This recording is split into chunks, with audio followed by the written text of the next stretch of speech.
Hola, bienvenidos a este podcast. Hoy hablaremos acerca de la esclavitud, pero comencemos con su surgimiento hasta llegar a las implicaciones que tiene en el continente americano. Desde la formación de las sociedades complejas, la mayor parte de los pueblos conoció la esclavitud, en primera instancia por lo común, lo cual es denominado como esclavitud doméstica. Con ella la capacidad de trabajo de la familia se ampliaba mediante el empleo de trabajadores sin relación de parentesco. Además, los esclavos han desempeñado en las sociedades toda clase de tareas, e incluso en algunas sociedades constituyeron clases o grupos fuera de la unidad doméstica. Pocos pueblos carecían de esclavos. Lo que caracteriza a los esclavos es que son individuos sin raíces ni historia, retenidos por la fuerza.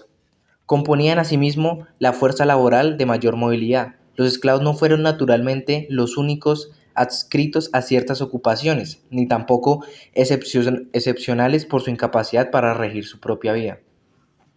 Es muy cierto también que en esta condición podríamos clasificar también a los campesinos, a los siervos, que también eran sometidos bajo servidumbre, pero esto era en un contexto temporal.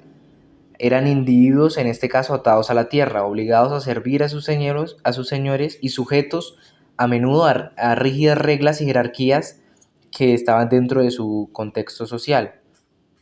Pero esto se distingue de los esclavos en cuanto a que estos trabajos y estos trabajadores carecían de derechos. Y en última instancia, la falta de todo vínculo social es la que diferencia al esclavo de los demás trabajadores de la servidumbre. Pese a esto, los esclavos pues sí eran una pequeña parte de la fuerza de trabajo, la cual en su caso era reservado principalmente a las élites, a las clases dominantes, y en estas clases dominantes ellos eran utilizados en su mayoría en actividades domésticas. Las labores de producción de bienes y servicios eran delegados más bien a los campesinos y a los siervos. La esclavitud existió pues desde tiempos muy antiguos. Sin embargo, su empleo para la producción industrial o mercantil data, según los investigadores, de los siglos inmediatamente anteriores a la era cristiana y se originó en las ciudades-estado griegas y en el Imperio Romano. Aunque los campesinos predominaron en la mano de obra rural, la existencia de esclavos indica claramente que estos desempeñaron un papel vital en la mayor parte de las empresas productivas. Cuadrillas de esclavos eran un elemento común en el paisaje rural. Por todos los rincones del Imperio Romano y en casi todas las clases sociales y sociedades se hallaban esclavos. En algunos lugares constituían un segmento considerable de la población. Hubo además algunas comunidades de esclavos bien organizadas, cuya existencia se hizo patente sobre todo en las grandes rebeliones ocurridas en el Imperio Romano, cuando sus intereses convergen por encima de la diversidad de sus orígenes. Posterior a todo este contexto histórico, en Europa y con el pasar de los siglos, surgieron distintos mercados de esclavos, especialmente en el mar Mediterráneo y en las zonas islámicas, donde hubo una masa afluente proveniente de Medio Oriente, del norte de África, y especialmente se trataban de esclavos cristianos. También con la llegada precisamente del mercantilismo y el colonialismo en los siglos siguientes, los europeos exploraron primero las costas africanas, donde encontraron allí estructuras esclavistas ya establecidas de los propios africanos, y mientras todo esto ocurría, la influencia del Islam a su vez se expandía por África, donde a su vez se adaptaron estos modelos y estructuras esclavistas propuestos por los musulmanes hacia los cristianos en estos regímenes africanos. Los regímenes de esclavitud semejantes al musulmán se expandieron por el resto del continente y estos sistemas fundados en vínculos de parentesco y de linajes eran aquellos que se desempeñaban principalmente en funciones domésticas y en ese caso aún religiosas, donde existían concubinas o víctimas para sacrificios, esclavos de guerreros detenidos y otras cosas donde utilizaban a estas personas para labores diversos. También habían administradores, trabajos agrícolas y hasta trabajos que también estaban aún lejos de lo que podríamos llamar de contribuir a un sistema productivo o una empresa. Sin embargo, hubo sitios donde la esclavitud tuvo una función relevante en la vida económica, social y política.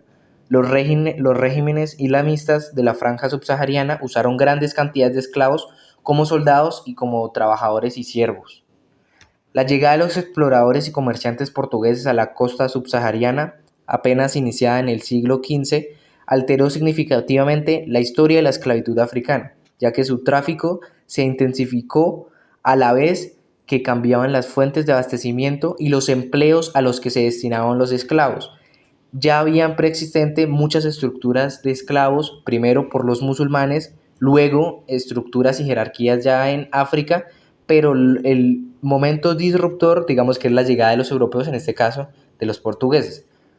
Tras la consolidación también de asentamientos europeos en América, los pueblos indígenas pues fueron arrasados por tantas guerras y enfermedades traídas por los europeos, y en el Caribe específicamente la desaparición de grupos indígenas específicos como los arawaks y los caribes en las primeras islas americanas ocupadas dio a los europeos una temprana experimentación con la mano de obra esclava procedente de África.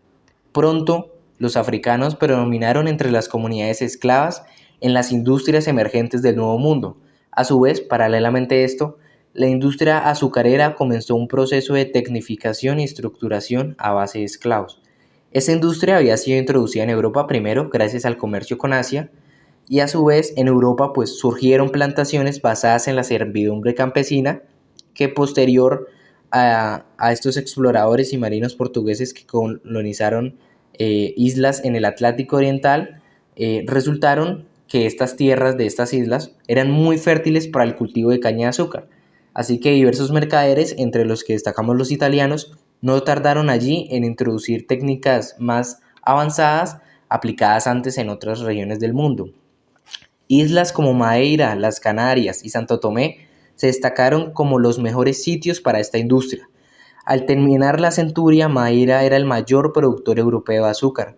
Los portugueses importaron allí guanches nativos de las Islas Canarias como esclavos, junto con la inserción poco a poco de africanos.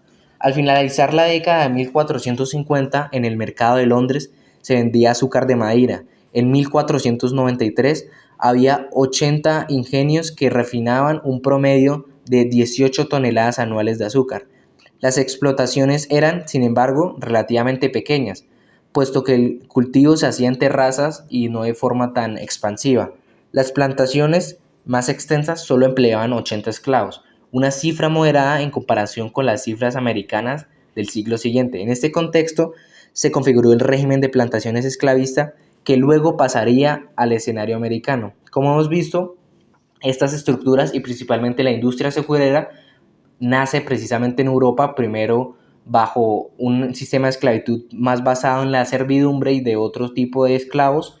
Cuando poco a poco va surgiendo esta industria, se van introduciendo esclavos africanos y consiguientemente estas estructuras y esta tecnificación traída por los europeos fue aplicada en las islas del Caribe, lo que generó un modo de producción, digamos que bastante amplio en números y que necesitaba una mano de obra muy amplia. Aquí comenzamos a hablar más que todo ya propiamente de la esclavitud africana en América, brindando antes su contexto de la esclavitud y de los sistemas esclavistas en general en Europa que fueron impuestos posteriormente en América.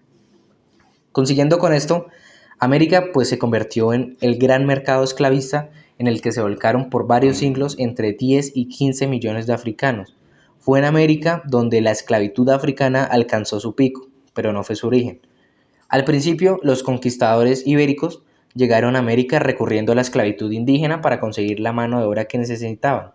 Los españoles primero constituyeron la formación de una mano de obra asalariada, nacido del sentido de la misión evangélica otorgado en la conquista, el cual generó dudas sobre la legitimidad de esclavizar a cristianos recién convertidos.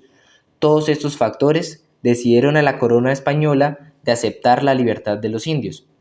Esta situación era muy distinta en las colonias portuguesas, donde la mano de obra indígena resultaba costosa e ineficiente debido a la falta de población en las zonas. La corona española, propietaria de las colonias más ricas, institucionalizó la importación de africanos a través del asiento, un contrato de monopolio concedido a particulares, principalmente portugueses, para suministrar esclavos. Así, la trata dejó de ser un simple negocio a pequeña escala para convertirse en el sistema económico central del productivismo de las industrias nuevas del Nuevo Mundo.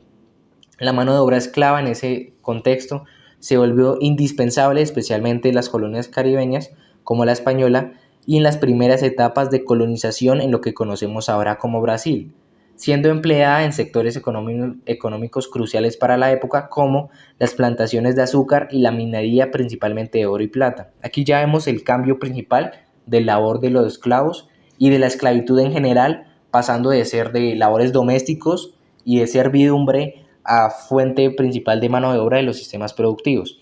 A su vez, el esclavo africano se convirtió trágicamente en el engranaje esencial para el boom económico de los imperios ibéricos en el siglo XVI. La esclavitud, sin embargo, no fue un accidente, sino una decisión económica y políticamente institucionalizada, el cual marcó para siempre la composición racial, económica y política de América Latina y el Caribe. Los cimientos de muchas de nuestras sociedades latinoamericanas se construyeron lamentablemente a base del sufrimiento de estas personas y de todas estas primeras generaciones africanas esclavizadas que llegaron al Nuevo Mundo.